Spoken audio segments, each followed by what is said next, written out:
Mikið ótrúlega erum við heppin að hafa þessa flottu hljómsveit Sálmari til að leiða okkur í söng og í kvöld að þá verður ball. Hafið þið verið á balli með þessum krökkum? Þau eru hreinlega frábær. Núna hefst fræðslustund og hún alveg fram að hádegismat klukkan 12. Ég ætla að biðja ykkur meðan á þessari fræðslustund stendur að koma ykkur vel fyrir og hafa hljóð og kyrrð og ef þið þurfið á salerni þá bara laumist þið fram og farið á salernið og ef að á einhverjum tímapunkti ykkur líður illa undir fræðslunni að þá kvíslhornið líka opið sem upp í kirkju og það má laumast þangað þegar lítið berja. En við skulum byrja á því að signa. Þá setjum við höndin í loft og berum að henni og segjum í nafni Guðs Föður, Sonar og Heilags Anda.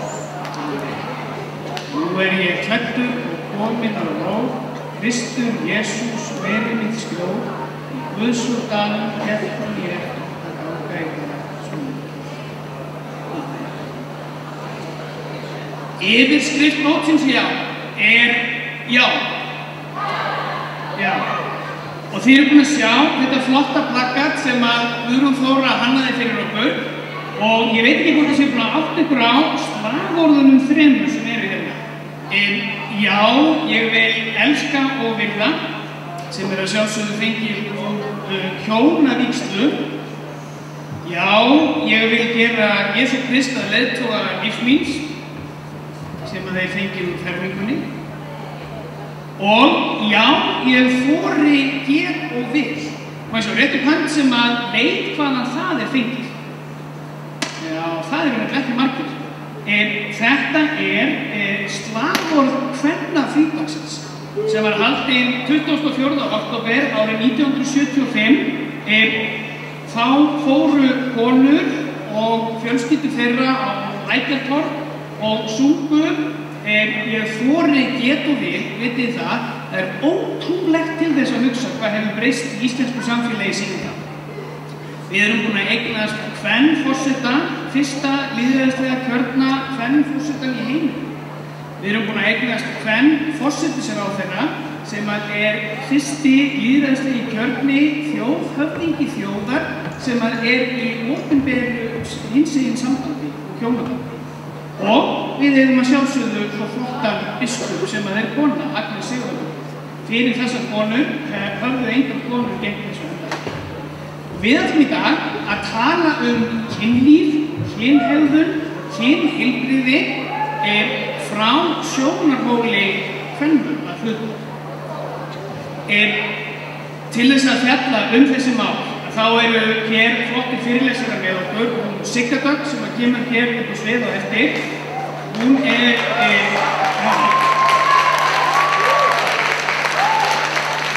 Hún kynfræðingur og mjög vinsæll fyrirlesari og Þorbjörg Sveinsdóttir frá Barnahúsi ætlar að koma líka og tala eins við.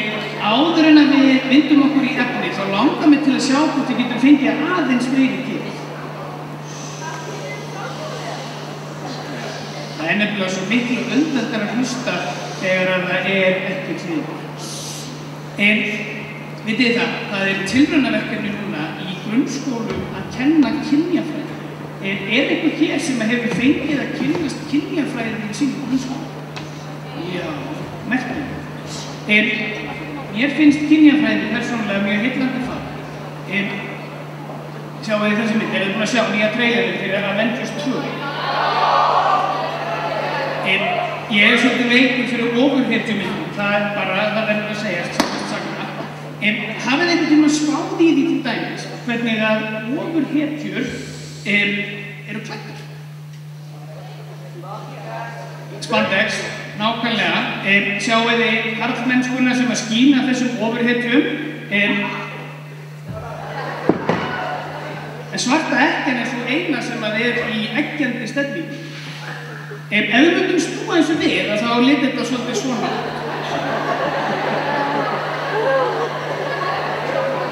Og það væri jafnvel hægt að bæta búningin hans Þór aðeins. Sjónarhorn skiptir nefnilega öllu máli þegar við nálgumst viðfangsefni. Og ofurhetjur eru ótrúlega töff, en við þurfum líka að hafa getu til þess að líta á allt sem við skoðum og sjáum svolítið gagnrýnum augum. Nú ætla ég að segja ykkur frá fyrstu 4 blaðsíðum í Biblíunni. Á fyrstu 4 blaðsíðum í Biblíunni eru sköpunarsögur og þær eru 2. Í fyrstu Mósebók 1. kafla sagt að Guð hafi skapað heiminn á 6 dögum og hvílt sig á þeim 7. og svo segir og Guð skapaði manninn eftir sinni mynd. Hann skapaði hann eftir Guðs mynd, hann skapaði þau, karl og konu. Og hann blessaði þau og sagði verið frjósöm, fjölgið ykkur og fyllið jörðina. Og Guð leit á allt sem hann hafði gert og sjá það var harla gott. Þegar að sú sköpunarsaga búin, að þá tekur við önnur sköpunarsaga sem svolítið öðruvísi. Þar eru sköpuð Adam og Eva, en Adam fyrst. Og það segir að Guð hafi mótað Adam af moldu jarðar og blásið lífsanda í nasir hans. Og þegar Adam búinn að vera í aldingarðinum Eden í svolítinn tíma, að þá segir að hann hafi ekki fundið, að Guð hafi ekki fundið manninum neina meðhjálp við hæfi. Og hann svæfir Adam, sem betur fer, annars verður það mjög erfitt ferli, tekur ribbein úr honum og býr til konu, handa Adam. Og það hún Eva. Og svo segir að þau hafi verið nakin, eða svona næstu því, ég sjá að það svona smá fylgjublað þarna fyrir, þetta við, nú ég farin aðeins svona, og það var í lagi að þau verið nakin. Og svo þetta í söguna, það þarna snákur og epli, það ekki? Og snákurinn segir við þau að það sé í lagi að borða hinn forboðna ávöxt og að Guð hafi sagt að væri það ekki. Og Adam og Eva borðar fyrst og gefur Adam með sér og þau uppgöta að þau séu nakin og þau upplifa skömm. Og svo segir að þau hafi saumað saman fíkjuvíðarblöð og gert sér mittis skýr. Sagan heldur áfram. Adam og Eva eru rekin út úr aldingarðinum Eden og syndin kemur inn í heim. Og þessi saga, hún heillandi og hún margstungin og ég hveti ykkur til þið komið heim til þess að lesa fyrstu 3 kaflana í Biblíunni og kynna ykkur þessu sögur nákvæmlega. En það sem ég ætla að fjalla í dag að það hægt að skilja þessu sögur á mjög margan hátt. Og þið sjáum hérna nokkra möguleika á því hvernig hægt að skilja. Og við skulum bara byrja á byrjunum. Hann Hjalti Jón, hann var í útvarpsviðtali á Harmageddon í síðustu viku. Hvar ertu Hjalti? Hann ertu, já, og Frosti, sem tók viðtali við þig, hann sagði, Hjalti, bara Máni, hann sagði Hjalti Jón, hvað finnst þér vittlausuna sem stendur í Biblíunni? Og Hjalti Jón, hann svona bara svaraði því ekki, af því að Biblían mjög stór og það mjög margt í henni, en það sem að Máni var að segja var það margt af því sem stendur í Biblíunni bara meikar ekki sens.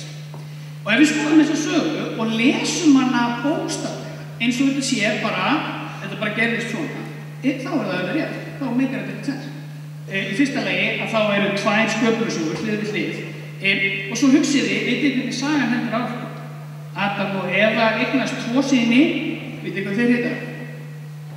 Kain og Abel, og það líka mjög stór harmsaga í kringum það, og síðan að þá eignast Kain konu og eignast með henni barn. Þannig að Adam og Eva eru fyrsta fólki, hvernig ósköpunum stendur á því að það til kona handa honum. Sjáu þið, þessum sögum ekki ætlað að vera lesnar bókstaflega. Annarkvort voru bara þeir sem settu saman Biblíuna einhvern sérlega vel gefnir sem mjög ólíklegt vegna þessar sögur eru margræðar og margslungnar og mjög djúpar eða þá að þeim ekki ætlað að vera að lesa bókstaflega. Til dæmis eru sögurnar tilraun til þess að fjalla hver við erum og hvaðan við komum. Og ef við lítum í kringum okkur þá sjáum við að við erum öll býsna lík. Í raun og veru hvað sem við erum í heiminum þó við höfum ólíkar litarhátt þá erum við eitt mannkyn og við erum öll systkini. Þannig að það hlýtur að vera að það sé til einhver forfaðir og formóðir sem bjóð til, sem við erum komin af. Og það skemmtilega við að það hægt að rekja erfðaefni kynjanna ólíkt. Mannfræðingar vilja meina að við séum komin frá Afríku og höfum dreift okkur þaðan út alla jörðina. Og ef þú skoðar erfðaefni kvenna og karla í sikkur lagi, þá erum að læra líffræði. Þetta hvatberi þarna. Hvatberi nefnilega líffæri sem við erum öll með, frumu líffæri, sem ekki hluti af erfðamengjum okkar. Þannig að við getum skoðað konur sérstaklega. Og við karlarnir erum með uppsunnarlitning með annarra búkum sem þið eru ekki með stelpur. Hann reyndar pínu lítill en þú veist, við erum samt með það sem þið eru ekki með. Og það hægt að skoða uppsunnarlitningin sérstaklega. Og við erum búin að komast að því, eða vísindamenn erum búin að komast að því, að Adam og Eva voru til. Eva cirka 90.000 ára gömul. Hún sem sagt ekki fyrsta konan í heiminum, heldur hún konan sem allt fólk í heiminum komið af. Formóðir okkar allra. Og Adam aðeins yngri, hann 60.000 árum yngri, 30.000 árum yngri sig. Þannig að þau hittust ekki, gott og vel. Þetta ykkur í hug af hverju karlar eru svona miklu yngri en konur. Við vorum alltaf að fara í stríð, segja mannfræðingar, og við drápum okkur reglulega út.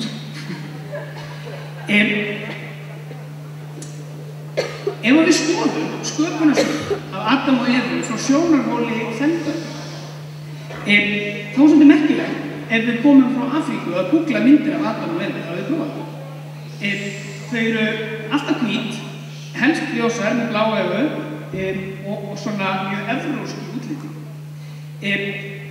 Það listamaður frá Nígeríu sem heitir Omenihu sem ímynda sér Adam og Evu sem svart, og það alveg ljóst að ef Adam og Eva koma úr Afríku eins og við öll, þá litum við ekki mjög íslensk út.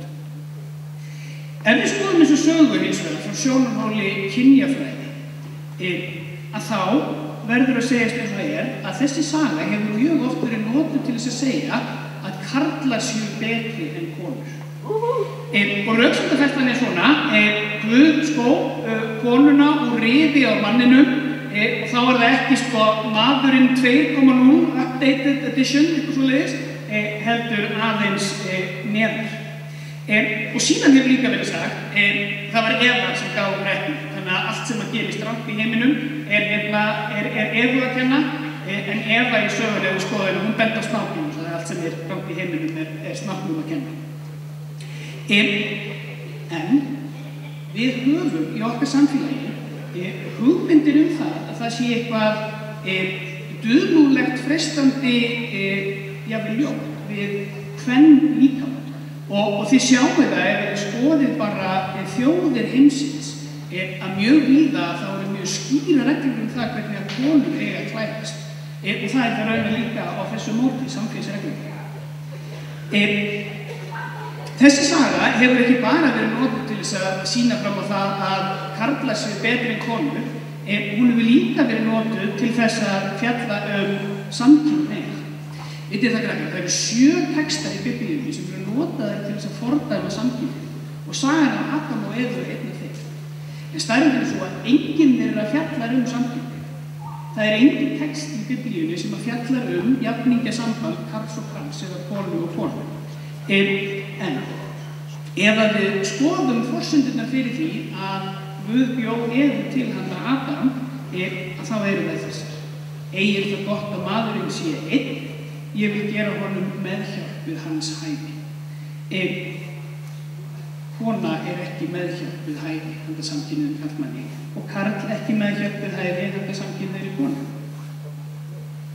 En ef þessi sögur eru þannig að við getum ekki lesið það bókstaflega, hvað geta þeir það kennt okkur?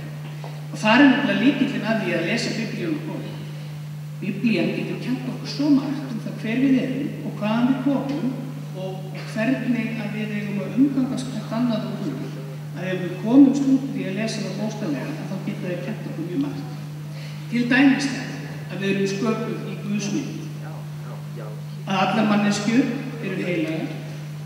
Að við tilheyrum öll sömu fjölskyldu, að við erum fjölbreytt og við erum ólík, að kynin, karlar og konur, eru sköpuð jöfn, eins og segir í fyrri sköpunarsögunum, og að ást jafningja samband. Og kirkjan í dag, og við erum í dag, að fjalla kynlíf og kynheilbrigði og ást, vegna þess að ást nákvæmlega það sem að kirkjan fjallar í grunninn. Biblían og kirkjan boðar það að við sem heimur hvílum í hendi Guðs og við erum öll systkini sköpuð til þess að elska. Og hvernig sýnir kirkjan elsku Guðs? Ég biðst afsökunar því að ég á öllum þessum myndum, en það ekki sjálf miðlægni, heldur ég fékk leyfi frá fólkinu til þess að sýna þessa myndir. Í hvert skipti sem að lítið barn kemur í heiminn, að þá það skýrt. Og af hverju skýrum við lítið barn? Vitið það? Við sem fullorðin erum, við vitum það að ótrúleg forréttindi að eignast barn. Og þið eruð líklegast besta stund í lífi foreldra ykkar. Og þess vegna komum við saman, við skýrum börn og við segjum takk Guð fyrir að gefa okkur þetta yndislega fallega barn. Viltu hjálpa okkur að passa barnið og standa vörðum? Og þegar við skýrum barn, að þá eru allir að lofa því að standa vörðum barnið lofar engum, það bara þykkur elsku. Og svo því leyft upp, svona eins og í Lion King, sagði ekki Simba, og það sagt þetta barn heilagt. Það má enginn meiða það. Það má enginn meiða ykkur. Á fermingardaginn, að þá voru mjög glaðir prestar sem að tóku við jáfi frá okkur. En vitið það, nú ætlum ég að segja eitthvað lindaból með fermingu. Út í sal eru ástvinir ykkar. Og þau eru ótrúlega glöð og skíthætt. Þau eru ótrúlega glöð yfir því að þú, unglingurinn, skuli vera heilbrigður og fallegur og tilbúinn til þess að koma í kirkjuna og játast Jesú Kristi, og svo eru þau skíthætt það hvað verður vegna þess að það bara svolítið hættulegt að vera manneska. Og það eru til tvær leiðir til þess að undirbúa unga mannesku undir líf. Það hægt að hræða úr henni líftóluna. Og það hægt að segja, stelpur, ekki fara í hús og sundarnóttu til, ekki drekka glas á veitingastað nema þið vitið hvaðan það kemur. Karlmenn geta stundum beitt ykkur ofbeldi, ekki nota fíkniefni, ekki þetta, ekki hitt. Og við getum hrætt ykkur, þá getur þið verið blá í framan og allir verða hrættir. Vegna þess að heimurinn bara hættur. Svo hægt að fara aðra leið. Og það hægt að elska ykkur. Og það það sem fermingin snýst Og það að segja, þú heilög, þú frábær, það má enginn meiða þig, þú ótrúlega hæfileikari. Og vitið það, fermingin svona hátíð sem snýst ekki afrek. Það ekki verið að verðlauna þennan unga mann fyrir það að vera klár í körfubolta þó hann sér það. Það verið að verðlauna hann fyrir það að vera elsku manneskja. Og svo bara fáið þú gjafir og það bara óskaðið til hamingju og heillaskeiti og svo framar. Það verið að sýna ykkur ótrúlega mikla elsku. Þannig að þegar að þið farið út í lífið og lendir í hættum og þá munið það hvernig þið að velja og þið munið það að þið eru alltaf elsku. Og svo það hjónavígsla. Þessi hjónavígsla Svarthöfði, Sólveig, konan hans Svarthöfða, kom honum úr hnén. Í hjónavígslunni að þá fara hjónaefni á hnén. Vegna þess að hjónaband jafningjasamband þar sem að tvær manneskjur elska hvor aðra og ákveða að eyða lífinu saman.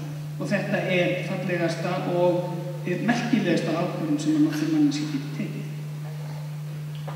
Og kirkjan sýnir loks elsku með því að vera að gagni. Og þið ætlið í dag að vera að gagni með því að safna á karnevali fyrir verkefni sem ég ætla að segja ykkur frá og eftir. Sigurður, hvar ert þú í salnum? Ertu hér í salnum? Sjáðu, þannig kemur frá aftasta bekk, leikur inn, ætlaði að klappa fyrir þetta.